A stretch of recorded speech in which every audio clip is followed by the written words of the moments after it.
Hello, my name is Julia and I'm a celebrant.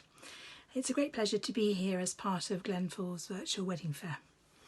I thought I'd take the opportunity today just to tell you a little bit about what a celebrant does, because when I meet couples at wedding fairs, they very often are unsure about what a celebrant offers them for their wedding day. So my role is similar but very different from a registrar in that I'm the person who will conduct your wedding. Now, it's different in that a registrar you probably meet on the day, whereas myself, you've probably been working with me for 12, 18 months before the wedding. Now, a registrar is very restricted to what they can include, and they will have to say certain things in the wedding, you will have to say certain things, and there will definitely be some things that can't be included in a registrar-led ceremony. However, with a celebrant, really you can include anything that you'd like. As I spend 12, 18 months working with couples, I get to know them quite well, and I get to know what you're passionate about, your likes, your dislikes, and I get to understand what it really is that you want your wedding to be like. So I will start with a blank notebook. I start from scratch and I'll create a ceremony that is completely personal and bespoke to you.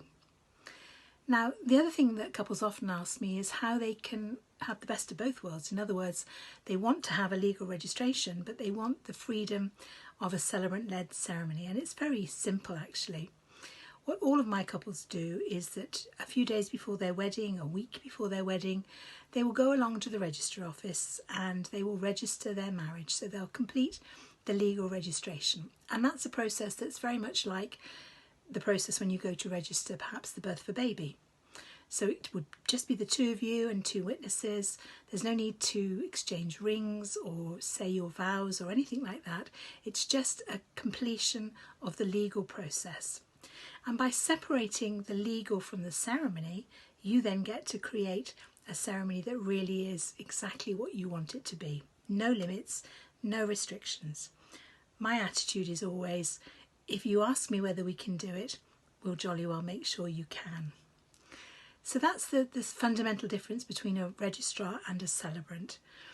And the other thing I should mention is that for those of you who have been to Glenfall, you'll know that the gardens there are absolutely stunning. And like me, you probably have a favourite spot in the gardens. And if that's where you would like your wedding to take place, then with a celebrant, it absolutely can. There are no restrictions on where I can deliver wedding ceremonies. So wherever is your favourite spot is the place that we can hold your wedding. So if you have any more questions about a celebrant-led wedding, if you want some more ideas about the sort of things that I can include, if you want ideas, things like that, then I can answer your questions if you pop them in the comments below. And I hope you enjoy the rest of the wedding fair, and I hope that in the very near future I can actually meet you in person, perhaps at Glenfall. Take care.